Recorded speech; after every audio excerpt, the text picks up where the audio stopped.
ఒక 50 మంది అన్ఎక్స్పెక్టెడ్ గా మా వారి మీద వచ్చి అటాక్ చేశారు.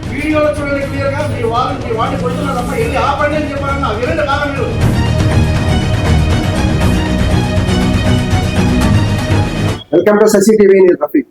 ఈ రోజు మనం ఉమెన్స్ హాస్టల్ మళ్ళీ రావడం జరిగింది. దానికి గల కారణం ఏంటంటే, ఏదైతే మైనర్ బాలికపై అత్యాచార ఘటన జరిగిందో అది ఏమీ జరగలేదు, ఏం అన్యాయంగా కేసు పెట్టారని చెప్పేసి అంటే సత్యప్రకాష్ గారి భార్య అయితే చెప్తున్నారు, అలాగే హాస్టల్ పిల్లలు కూడా చెప్తున్నారు.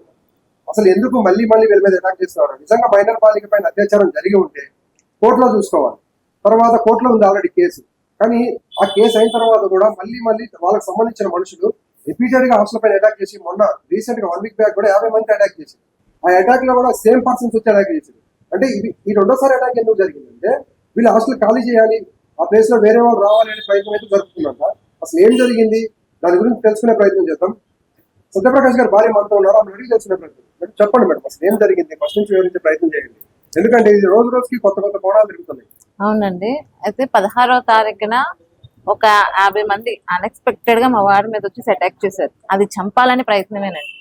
మాకు ఇప్పుడు మొదటిసారి కాదు, గత కొన్ని లాస్ట్ టైం కూడా అలాగే మనుషులతో అటాక్ చేశారు, ఇప్పుడు అలాగే అటాక్ చేశారు. ఈసారి అయితే కొత్త ఐడియాతో వచ్చారు.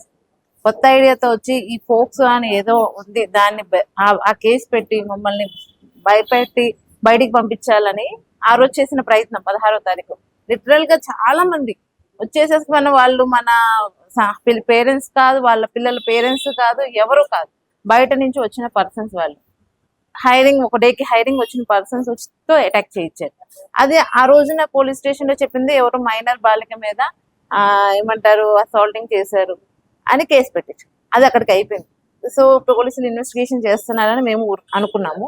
కానీ ఆ ఇన్సిడెంట్ జరిగిన 1 వీక్ కి ఎవరైతే ఆ రోజున 16వ తారీఖున అటాక్ చేశాడో అదే పర్సన్ మళ్ళీ మా దగ్గరకు వచ్చి, మా దగ్గర ఓనర్ నుంచి జీపీఏ ఉంది, ఆ తాటికొంద దామోదరం అనే అతనే జీపీఏ తీసుకున్నారు బిల్డింగ్ నుంచి నా దగ్గర. 2 months బ్యాక్ జీపీఏ ఉంది ఓనర్ నుంచి, మీరు వెళ్ళిపోవాలి, అర్జెంట్ గా ఖాళీ చేసి వెళ్ళిపోవాలి అని మా మీద మనుషులు మళ్ళీ సేమ్ 50 మందిని తీసుకొని వచ్చారు. అప్పుడు నేను 100కి డయల్ చేయడం జరిగింది, మీడియాని అప్రోచ్ అవ్వడం జరిగింది, హ్యూమన్ రైట్స్ ని అప్రోచ్ చేయడం జరిగింది.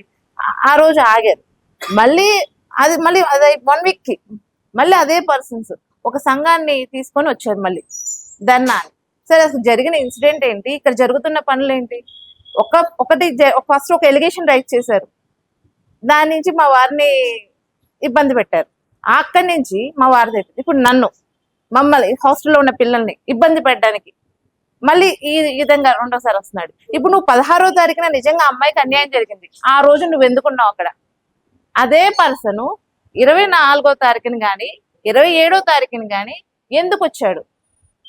మీరు అర్థం చేసుకోవాలి సార్. ప్రజలు కూడా మీకు ఏదైతే జరిగిందో ఫస్ట్ మీ హస్బెండ్ పైన మైనర్ బాలికపై అత్యాచార కేసు అయితే ఫైల్ అవడం జరిగింది. అది జరిగిన రోజు ఈ దామోదర్ అనే వ్యక్తి కూడా ఉన్నాడు సార్. అతనే మనుషుల్ని తోయడం, మీకు ఆ వీడియో కూడా ఉంది సార్, నేను చూపిస్తాను. అతనే మనుషుల్ని తోయడం, అతనే పదండి కొట్టండి ఫోన్ లాగండి, అతనే సార్ కెమెరా డివిఆర్ తీసేసింది. ఆ వీడియో కూడా ఉంది సార్, నేను మీకు షేర్ చేస్తాను, చూడండి. అతనే అటాక్ చేశారు, సేమ్ పర్సన్ మళ్ళీ. అవునవును సార్, వాళ్ళే సార్. నేను అందరి అఫీషియల్స్ కూడా కలవడం జరిగింది. మాకు న్యాయం కావాలని నేను పోరాడుతున్నాను సార్. ఇప్పుడు ఏదైతే ఉందో ఫోక్సో అని వాళ్ళు దాన్ని మిస్యూజ్ చేసుకొని ఈ విధంగా ఒక సివిల్ నేచర్ ఉన్న కేసు, మాకు ఓనర్ కి లీగల్ ఇష్యూస్ ఉన్నాయి. సివిల్ గా మేము లీజ్ తీసుకున్నాం సార్. ఓనర్ సపరేట్ ఉన్నారు, వాళ్ళు ఖాళీ చేయమంటున్నారు, మాది ఏమంటారు hostel building. All of the sudden మాకు అవ్వదు, మాకు టైం ఇవ్వండి అని కూడా మేము అడుగుతున్నాం. అయినా కానీ కుదరదు, వెళ్ళిపోవాలి అర్జెంట్ గా. దానికి మేము కోర్టుకి అప్రోచ్ చేయం, కోర్టులో కేసు నడుస్తుంది.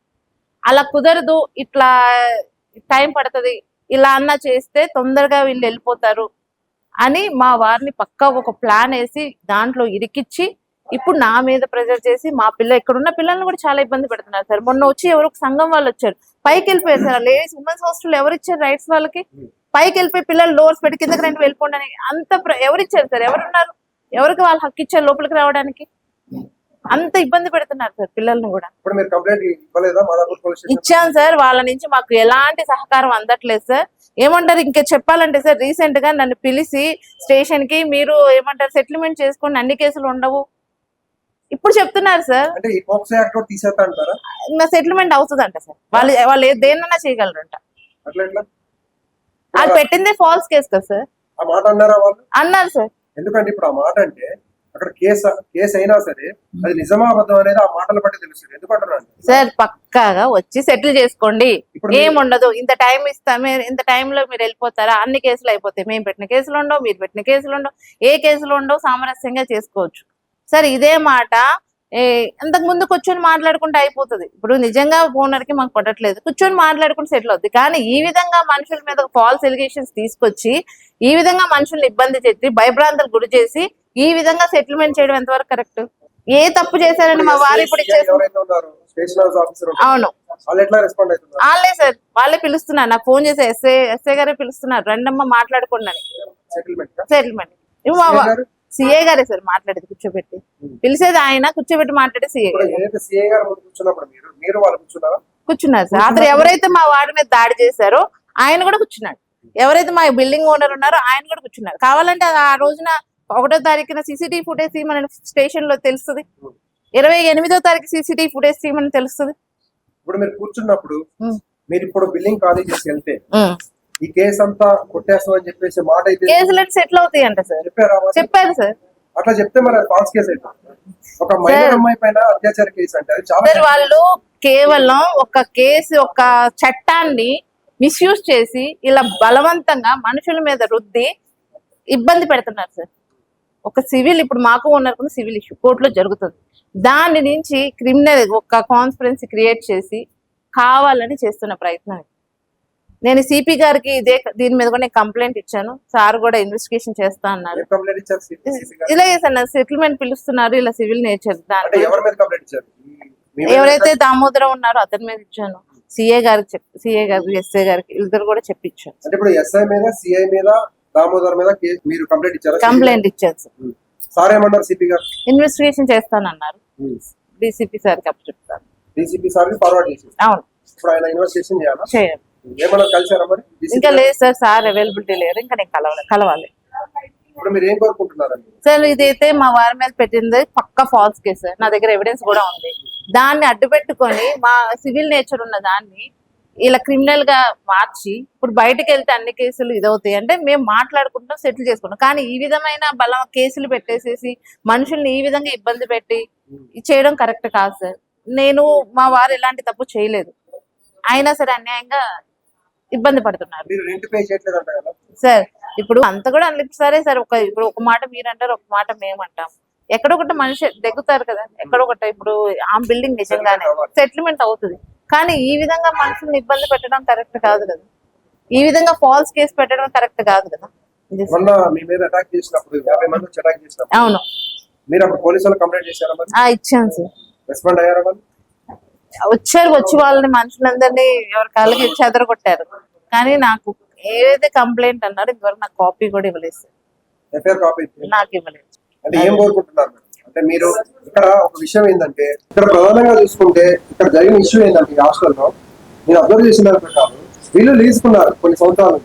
తర్వాత ఏమైందంటే ఓనర్ ఎవరైతే ఉంటారో ఆమెకి వీళ్ళకి చిన్న ఇష్యూస్ జరిగిన తర్వాత వీళ్ళు కోర్టు ద్వారా పే చేస్తున్నారు. ఎక్కడికి? రెంట్ కోర్టు ద్వారా పే చేస్తున్నారు. ఇప్పుడు రెంట్ అంటే ఎలా పే చేస్తారు? బ్లాక్ మనీలో వెళ్తుంది, అంటే క్యాష్ రూపంలో వెళ్తుంది.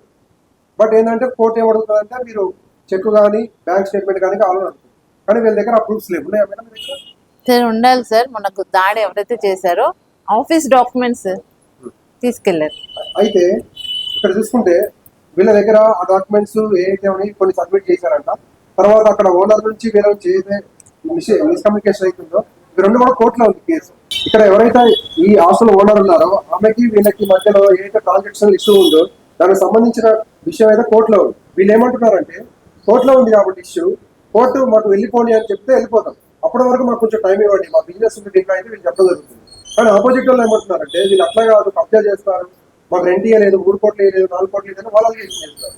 ప్రధానంగా చూసుకుంటే వీళ్ళ హస్బెండ్ ఎవరైతే సత్యప్రకాష్ ఉన్నారో ఆయన మీద పోక్సో యాక్ట్ అయింది.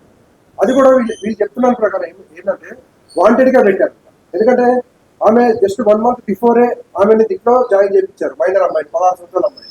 తర్వాత ఇదే రూమ్ లో కింద ఏదైతే రూమ్ ఉండే ఈ రూమ్ లో లాక్కెళ్ళి అతను బలవంతం చేశాడని అయితే కేసు పెట్టారు. అయితే దానికి ప్రూఫ్ లేదు. ఎందుకంటే ప్రూఫ్ ఎందుకు లేదంటే ఈ మైనర్ బాలికపై అత్యాచారం జరిగిందనంటే వాళ్ళు ఆరోపిస్తున్నారు. అయితే దాని మీద కేసు కూడా అయింది. అక్కడ DVR లో ఏదైతే సీసీ కెమెరా ఫుటేజ్ ఉంటుందో అదంతా కూడా గొడవలో వాళ్ళే లాక్కెళ్ళారు. మీ దగ్గర ప్రూఫ్ కూడా చూపించారు, అది డిస్ప్లే చేస్తాను చూడండి. వాళ్ళే డివిఆర్ అన్ని కూడా పలకొట్టడానికి తీసుకెళ్ళిపోయారు. ఇప్పుడు వీళ్ళు ప్రూవ్ చేసుకోవడానికి ఎలా లేదనమాట. అది కోర్టులో ఉంది ఇష్యూ. అది మీరు మీ హస్బెండ్ ఎవరైతే ఉన్నారో మైనర్ బాలికపై అత్యాచారం కేసు అయితే ఉన్నాయని పైన ఇన్ కేసు అది ప్రూవ్ అయితే మీరేమంటారు? మీరు దాన్ని ఫాల్స్ అని అయితే మీరు అంటున్నారు, అది కోర్టులో ఉంది, ఎవరో జడ్జ్ చేయరు.